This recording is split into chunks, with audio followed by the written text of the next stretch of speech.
Good morning, guys, and welcome back to Dusting Off Warlord Saga of the Storm.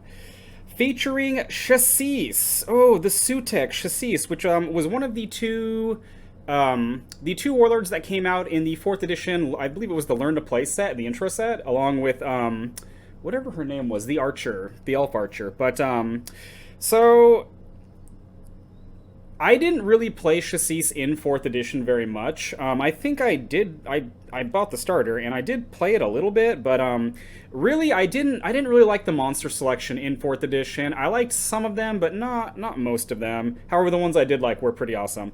And it wasn't until I brought him into Ancients that I really started to kind of enjoy playing him. I think he's great. Is he good? He's probably not good. Again, I don't really care. This is dusting off. I play fun stuff, and I think he's a blast to play. So Shassiss has his stat block. So Shassiss is a level 5 mercenary. He's a fighter. He's evil. He is a barbarian, and he is a monster, and he is a Sutek. Now, if you've been paying attention to some of the spoilers for 5th edition, and some of the cards going back in 4th edition, Sutek is... They're basically like lizardmen from Warhammer Fantasy, or just lizard people. And one of these spoiler cards that was sent to me by Kingswood Games is something that Sutek can make use of, perhaps better than others. There is some, oh man, some of the older cards. Again, Sutek had been going around for a while. I believe very similarly to the Stormwraith trait, which, the freaking, the Hierophant, whatever his name was, Modred of Carcius. He and a bunch of other characters in his set, they had the Stormwraith non-boldface trait, and I believe pretty much all of them have been errated to actually be Stormwraiths because it's an actual trait now. Cards like Tanfish, this guy is he has the Sutek trait, and I believe, again, I believe I looked this up. He is an actual Sutek now. There are some characters where I'm very, very skeptical, like, so Kermit the fucking Frog here, this guy, apparently this guy is a Sutek as well, because I believe on the Accordlands, card spoiler, or card engine, library, whatever you want to call it, they gave him the Sutek trait. Why didn't Esarth get the Sutek trait? Look at this guy, he's even got a Sutek name. And he's a monster and everything, but he is somehow not Sutek enough. I don't know. I also... This is just randomly weird. Caskel is a Sutek, but not a monster. How does that even work? Like, how does that even work? I don't know. So, Shassiss. He's got 2+6s for his attacks. He's got 15 armor class, +6 skill, 4 hit points. Again, we don't really care what's good. We just play what we enjoy playing. I think for the most part, frontline fighters are probably the worst thing to be because a lot of times you don't quite have the durability. You don't quite have everything. There's not too many things that can't get you when you're in rank 1. Like, it's a very dangerous place to be.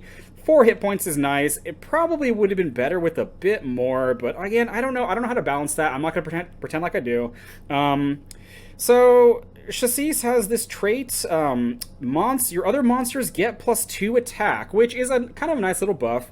It's not super big, and unfortunately, because he's not a cleric, you can't give him Baskerite Mark to buff that the way you can for, like, the Elf Necromancer cleric.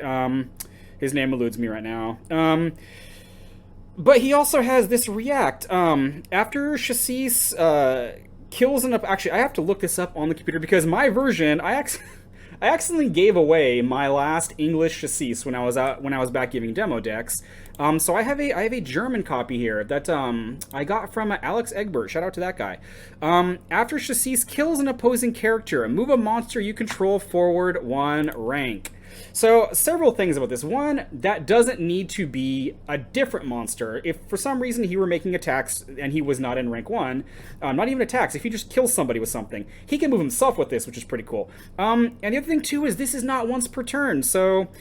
from a conceptual design point, I actually really, really like this guy. Again, I'm not saying he's good, but I love the idea of this I mean, he's not really a leader of men. He's a leader of Sutek and monsters, I guess. But I like the idea of him going to the front. He's inspiring them there with his +2 attack, but also as he's killing things, he's giving you movement. And you can get a lot of movement off of this guy, which is pretty cool. And again, it is dangerous to be up in the front, but you know what? It's fine. It's fine. So that is Shassiss there. So for his start, nothing really, I think, kind of crazy here. Although there are several different ways I've done this. This is just what I'm doing now. So you start the Trogid and the Blood Worm, a very classic start. I see this mostly in Tavis. I think it's probably better in Tavis, but you know, someone kills the Trogid, and it doesn't even need to be them. If you can find a way to kill it yourself, I mean, that's great.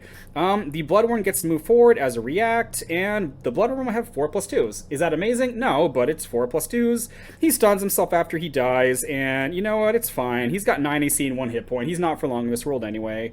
Talk quickly, boy, or they'll finish before you do, says Majeril. So yeah, I remember Bloodworms being one of these like insanely difficult to get promo cards back before this came out in Dominance, like back in the day. So they did get reprinted in the 10th anniversary set, which is nice. So I am going to be starting those.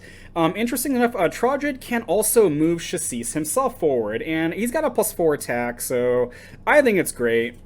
As far as some other characters go, we're going to be trying to use movement as much as we can in here, because really it feels to me like if you're not moving a bunch of stuff with Shassiss, it's almost like, why are you playing him? I mean, yeah. But you got Sturges as one of the only low-level characters. Very straightforward. Very similar to Bloodworm, actually. Probably not as good. 7 AC sucks. He's got +2 attack with Shassiss. Basically, once per turn, if he performs a melee strike that hits, he can punch again. So potentially 2 swings off of that guy. You can probably trade him out for something else. I like them, and he's a monster, so it's awesome. But then moving up to level 3s, we've got 3 Spirit Wings, 3 Quest Beasts, and 3 Enigmists. So Spirit Wing has his own little baby movement ability, which is, it's not terribly good, and the cost to it kind of sucks that you have to toss a card to do it, but it's like only kind of a dragon. It's also a monster, which is nice, so +4, +4, +6 for his attacks. You really only need to Shassiss this guy once, and if you're willing to toss the card, that gets it to the front and ready to swing, and that's a bunch of swings, so that's awesome. Enigmist, just once one of your other monsters is wounded, move Enigmist forward. Easy way to get himself up there. Again, you don't really need to Shassiss this guy too much. Really, the one that I like the most with this guy, and this card I think is terrible, but with Shassiss it's so cool, okay? And that is the Quest Beast. 2 +7 attacks. That's really high for a level 3 fighter. 13 AC, that sucks. 0 skill, that sucks. 2 hit points. At least it's not just 1 hit point, whatever. Immediately after it attacks, the Quest Beast moves to the rank behind your last occupied rank. So basically he punches twice really, really well, and then he runs away to the back, and yeah, sometimes, like, that's one of the reasons why I don't really play this guy. I think this might be the only deck I play this guy in, because it can take so long to get back up to the front, but with Shassiss, it's like you have a way to just have him make a beeline straight for the front again, which is pretty awesome. Interestingly enough, even though he's a monster, even though he's this, like, Pegasus deform, like, look at the I don't even know what this thing is. It's the Quest Beast. Actually, I want to say the original flavor text on this card is, it's some knight talking about trying to hunt it or something like that, but this can actually equip items. It can equip Steeds, so I mean, that is another way to potentially get it forward pretty quickly. So again, love that. Love the +2 9s. You can do a lot with that. It's great. Then we got 3 copies of Shadow Reaver and 3 copies of Land Shark. So Shadow Reaver is a classic. I'm not really doing anything with this guy except, you know, having his stats are great, except for his armor class, whatever. 3 hit points. He is also very, very resistant to lots of things. Like a lot of like the things that would normally, you can go, his AC is 1, I can have my level 1s try to roll evens. A lot of them won't work on Shadow Reaver because of his ability. Again, this is an old printing. Actually, this is the Abyssal attack printing, where it only shows 2 hit points. Shadow Reaver may not be targeted with melee strikes with an attack less than 5. I believe now it says strikes that are under +6 attack or critical failures, whatever. You can attach a wizard spell to him. You can do that. I'm not doing that here because I don't have any wizard spells in this deck. And then Land Shark. This is one of those 4th edition monsters that I do actually really like. This is, if I'm remembering correctly, this is called a boulette, or I think something along those lines, in Dungeons and Dragons. 2 +4s, 16 armor class. It can equip items. Basically, Land Shark has the react. After he performs an attack that hit the first 2 strikes, perform a +7 melee strike that inflicts an additional wound. So that'll be +9 with Shassiss. That's potentially 4 wounds off this guy. That's great. Yeah, you have to hit with the first two strikes in the attack. Interestingly enough, if you had a way to ready this guy, which I don't have in here, this is not once per turn, so this thing could potentially eat a bunch of stuff. So, great flavor text too. Yeah. Great flavor text with Jonah the Burglar. And then rounding it out, just a single copy of Blitzer. Again, Blitzer, pretty awesome fighter, level 4. Unique. 2+6 attacks. He does additional with melee strikes. Awesome, awesome. And then he can spend to do a melee strike, targeting a character within 2 ranks. So kind of lets him reach out and touch something. I can't even count how many times my buddy has freaking killed me with a stupid Blitzer that I'm in rank 2, like he doesn't have a blitzer on the table, and then he drops one, speeds it up, and I'm like, well, I probably just died, don't I? And he's like, yeah, and then I'm dead. So yeah, love that guy. You also cannot give him items, but that's fine. Again, really, the only one who really need the items is the quest beast and Shassiss himself. So, on that note, we got plenty of steeds. We got Griffin, we got Chariot, we got Dark Horse, we got Noble Steed. We got Cobalt Land Dragon. Now, I don't really like this steed most of the time. This can turn itself into a character with, was this +3 attack? Basically, the only reason I like this in this deck is because the Warlord is a fighter. I have other fighters who can equip this, and it's a monster, so it's getting a buff. Outside of that, not a really big fan. And then this one, right now I have Great White in here. This can probably be a heavy charger instead. I like the Great White because, yeah, it lets you make a melee strike, which is pretty nice. And yeah, the Shassisses react to move monsters. It can come from any time he's killing an opposing character, so that's pretty awesome. And then just some toys. Staff of the Traveler. Is this amazing? No, it's a little buff. And again, it is unfortunate that he's not a cleric.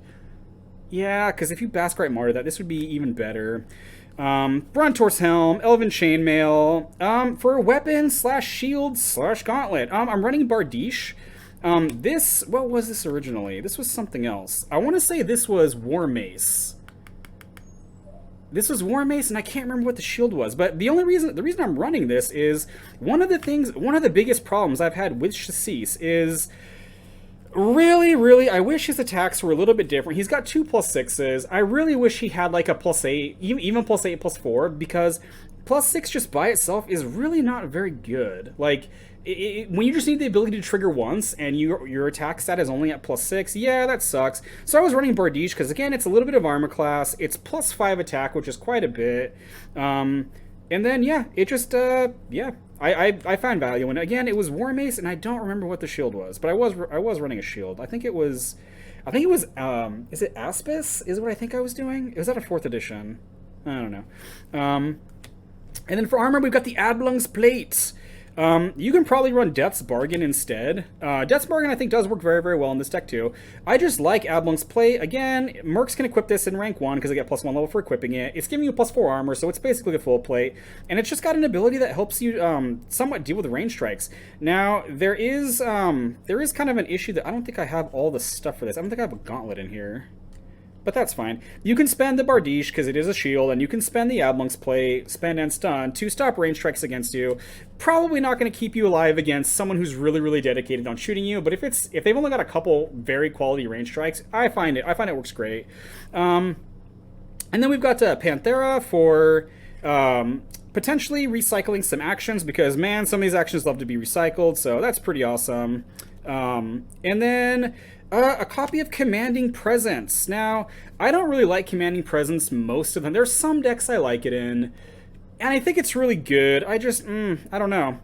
And most of the time, it feels like, this is going to sound really weird. A lot of times, it feels like the decks that I want to be putting it on, I want to be making more strikes, and Havadion Stance, usually, it just, for some reason, again, we all suck, but it feels like I get so much more mileage out of Havadion Stance. I shouldn't, but whatever. Those are options there. So yeah, Commanding Presence gives you a buff for all the characters you're buffing in the same rank as you, and gives the people next to you a little bit of a buff as well, so plus attack. And then the rest of it is just a bunch of things to generate strikes, because again, with Shassiss, again, there's really nothing complicated about this. You want to blitz him to the front as quickly as you can with Steeds or with the Trojids, have him start making strikes, and then just have him just dragging these monsters with him. And yeah, so we got Outmatched, we got Bloodthirsty, we got No Prisoners, we got Massacre, 3 copies of each of these. So, Plenty of ways to generate strikes. No prisoners and massacre. These can potentially kill 2 characters, which is pretty nice. That's a lot of movement you can get off of that. Bloodthirsty. This could be backswing. This could be a whole bunch of other stuff. This could be bare soul. I just like bloodthirsty in this case because one, plenty of the lower level characters can play this. The quest beast can play this.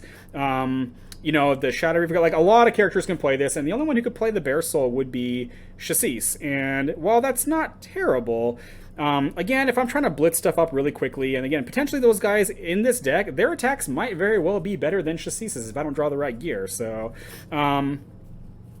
yeah, I mean that's what I'm doing with this right now. It's very straightforward, it's very simple, and for some reason, again, it's kind of mindless, but it's a lot of fun to play. Just you get Shassiss up, and then he kills people, and he's like, charge everyone, and then all your monsters are running after him. Oh, it's great. It's great. Now, one of the other ways I think you can play him, because again, being a fighter in the front rank it's really dangerous, especially in this deck, because I don't really have too many ways of protecting him outside of giving him items and hoping he kills anything that, like, you know, could threaten him. It doesn't work out a lot of the time, but it's usually a good time. You can keep him in rank 2 and play things like bar fight. You can play whirlwind boots. I'm sure there's a bunch of other stuff, but you can play things to where he's sitting there in rank 2 and he is still moving things. He's probably not moving them as fast as when he's in the front, but he's much safer, I think, in rank 2 than in rank 1. In addition to that, you can't really bloodthirsty or, I mean, you can't outmatch at all using bar fighter or whirlwind boots, but no prisoners and massacre still both work if you're swinging from rank 2, because these are targeting people that were next to, the guy you hit was next to, so you can do that. And again, probably safer. It doesn't feel as good, so I'm not going to do that. Actually, I don't think I've ever actually done that. I think I considered it, but I'm like, yeah, look at this dude. Hold on, where is this guy?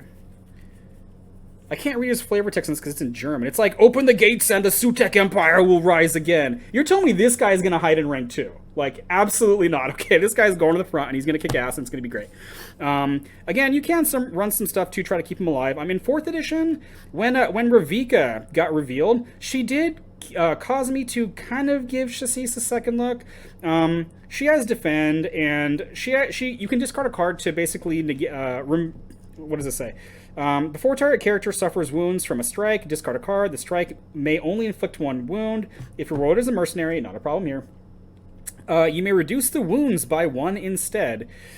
Yeah, the thing is, she's a cleric, so she can't equip any of the items or play any of the actions. And she's not a monster, so her attack is only at +8. I think doable, yes. It's you probably should. I don't know, whatever. I just know. And then one of the things that I want to say one of my friends asked me is like, why are you not playing Jackals of Morn in that deck? Because Jackals, again, very classic character, +4/+6 attack, which is +6/+8, does not need Shassiss's ability to move and can run away back to safety.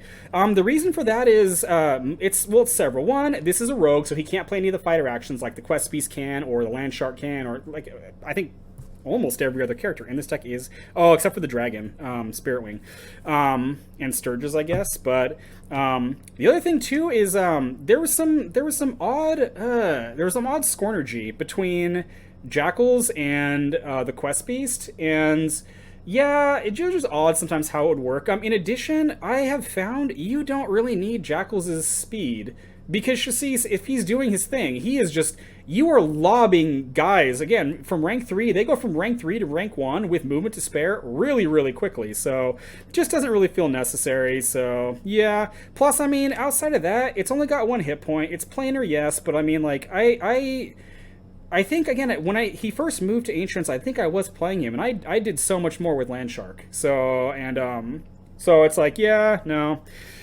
The other start that I was doing too was the Abyssal start, was the 3 Night Claws and the 2 Skin Crawlers. So these are Abyssals. Nightclaw can get to some pretty respectable attack just by himself and Shassiss's ability, as long as you get a couple more Abyssals in his rank. But you can get kind of blitzy with this. The Skin Crawler can spend one of the Nightclaws to move forward and then make 2/2s. It's not as good as the Trogid Bloodworm, but you're not relying on other people to do it for you. So this is something you can just do. And again, if you're like me and you can't hit planar to save your life, this might be a tanky, like you might just stay alive forever with this. So yeah, you can do those. And then the last one, again, I should probably try to find a way to fit this in. Biscarin's Children.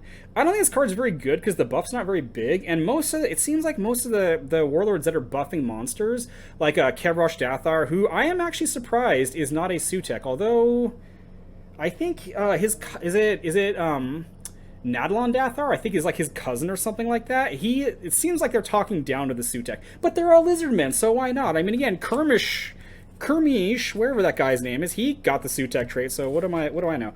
But Biscarin's Children is classless. All monsters in play get +3 attack and armor class until the end of the turn. This does apply to their monsters, and that does suck. But this is a classless way to just give all your monsters a little bit of a buff. And so, definitely, I think it's playable. Is it great? Probably not, but I think you can use it. I just don't. I don't have room for it. I could probably drop some stuff, and yeah. Actually, I could probably drop some of the items for this. Huh. Because I don't know if the game's going to last long enough for the item bonuses to matter more than, a turn or two of Biscarin's Children. I don't know, but... so that is what we are doing with Shassiss. Now, I haven't really looked at too many spoilers for Into the Accordlands because I might be doing, at least I hope it's still on, I might be doing a collab video with a friend of mine, and I want all my reactions to be genuine. Most of what I've seen because... One, I can't help but see it because someone's posting it in the Facebook group for fans. I guess it's not even the official group anymore, and whatever. Or two, watching fellow content creators because I want to give them views. I want to watch and support them, and so I have seen a couple things, not too terribly many. But from what I understand, I think the Sutek are actually going to, because we saw this in 4th edition, I think especially towards the end of 4th edition, where the Sutek were starting to get more and more cards. So it looks like that trend is going to keep continuing. We saw on the Kickstarter page, Brinewater Croc is a Sutek, and it's weird that it's not a monster. Like, this is one of the things where maybe it's a balance thing, I don't know. Again, I'm not good at this game, but, a lot of the monsters in Warlord Saga of the Storm, especially in the beginning, they're like wild animals. Like, I think there's like a bird that's a monster, and it's just a bird. And I think it's a big bird, but, yeah, so I don't know. I don't know why that's not a monster, but, so... Going along with... Excuse me. Going along with the whole Sutek theme, they are getting an action card that anyone can play, but these Sutek tend to play it. But guys, I'm sorry. I'm going to apologize right now. I am just a humble man. I am not a man of culture or quality. I'm just a random guy. So we have Viscous Goo. Viscous Goo is a level 2 classless action. It is a poison action, okay? So Sutek may perform without spending. So this is a spend order. Perform a +5 range strike that stuns instead of wounds. The flavor text. 1 touch and you will never see again. So guys, don't get the Sutek jizz in your face. I'm so sorry. Oh my gosh. I don't know what to say right now, guys. So, okay, so this is a classless action that's performing a +5 range strike. And again, your Sutek can play this without spending. And that's kind of interesting because we saw back at the end towards the end, I think this was one of the last, I think, 4th edition things that we saw. Vash Arash was a Sutek that was a cleric, and let all your Sutek perform level 3 or lower rogue actions regardless of class restrictions. I really think this Viscous Goo I think it does pair well with that idea there, because again, it's a +5 is a pretty decent sized range strike. That's post MRP Demon of Kavar right there, and it's doing basically the same thing. And it's classless, so anyone can play it. And then if you're running something like Vash or Rosh, or again, maybe there's something Into the Accordlands that I haven't even seen yet, but letting all of your your Sutek, Freudian slip there. Letting all of your Sutek play level 3 rogue actions. There's Backstab, there's Normal Stab, there's Killing Strike. I think there's so much potential for this. Again, especially because this is not a spell. If you had Marksmanship, you could potentially make this a +10 range strike that stuns you. And then when you're stunned, again, you might be one Killing Strike away from ending the game right there. So, In addition to that, again, sometimes it just, even without comboing with stuff like that, sometimes just stunning something, it might be more valuable than doing a wound to it. Because again, say there's this guy and he's rampaging, and you're like, I have a +5 range strike, and he's like, I've still got 4 hit points left, and you go, okay, well, that's wonderful, and you just stun him instead. Well, that shuts most of what he does down for the entire turn, possibly for most of next turn too. So very, very interesting card, guys. I'm sorry, I am extremely immature with how my humor goes, and yeah, I have a dirty mind, but yeah. So, Viscous Goo, interesting card. So, yeah, that is Shassiss and Viscous Goo. So, I don't know if my next video is going to be another spoiler. I think it needs to be if I'm going to get these out in July, but I'm going to say right now, I was struggling on what to do with this next one. And again, I'm not good at this game. I don't know what I'm talking about.